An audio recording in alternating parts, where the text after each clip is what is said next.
বলিউডের প্রয়াত কিংবদন্তি অভিনেত্রী মধুবালাকে নিয়ে বহুদিন ধরেই বায়োপিক তৈরির আলোচনা চলছে। এখন খবর আসছে এই প্রকল্পে ধুরন্ধর ছবির নায়িকা সারা অর্জুন মধুবালা চরিত্রে অভিনয় করবেন। আদিত্য ধর পরিচালিত ধুরন্ধর ফ্র্যাঞ্চাইজিতে হামজার স্ত্রী চরিত্রে সবার নজর কেড়েছেন সারা। এই অভিনেত্রীর ঝুলিতে এখন বড়সড় এক প্রকল্প। প্রকল্পটি আগে একাধিকবার বিলম্বিত হয়েছে, তবে এখন ছবির কাজ এগোনোর সম্ভাবনা রয়েছে। আরও জানা গেছে, ছবিটি প্রেক্ষাগৃহে মুক্তি না পেয়ে সরাসরি ওটিটি প্ল্যাটফর্মে মুক্তি পেতে পারে। ভ্যারাইটি ইন্ডিয়ার মতে এই আসন্ন ছবির প্রোডাকশন 2026 সালের জুলাই মাসে শুরু হওয়ার কথা। আর্থিক সমস্যার কারণে ছবিটি আগে পিছিয়ে গিয়েছিল। এখন সঞ্জয় লীলা বানসালী প্রযোজক হিসেবে এই ছবির সঙ্গে যুক্ত হয়েছেন। আশা করা হচ্ছে এবার আর কোনো বাধা ছাড়াই ছবির কাজ এগোবে।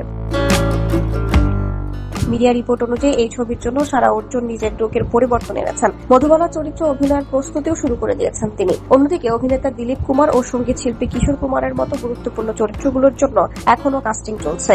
মধুবালার বায়োপিকের জন্য এর আগে একাধিক অভিনেত্রীর নাম উঠে এসেছে। প্রথমে কিয়ারা আদভানিকে মূল চরিত্রে ভাবা হয়েছিল। এরপর যেসব অভিনেত্রীর কাছে এই চরিত্রের প্রস্তাব দিয়েছিল তাদের মধ্যে কল্যাণী প্রিয়দর্শন, শর্বরী বাগ ও অনিক পাড্ডার নামও রয়েছে। তবে এখন পর্যন্ত সারা অর্জুন বা নির্মাতাদের পক্ষ থেকে কোনো আনুষ্ঠানিক ঘোষণা আসেনি। এই নামহীন ছবিতে মধুবালার উজ্জ্বল ক্যারিয়ারের পাশাপাশি তার ব্যক্তিগত জীবন এবং নানা সংগ্রামের কাহিনীও তুলে ধরা হবে। দিলীপ কুমারের সঙ্গে মধুবালার সম্পর্ক থেকে শুরু করে সঙ্গীত শিল্পী কিশোর কুমারের সঙ্গে তার বিয়ে, সব মিলিয়ে অভিনেত্রীর জীবনের উত্থান পতনের নানা দিক ছবিতে দেখানো হবে।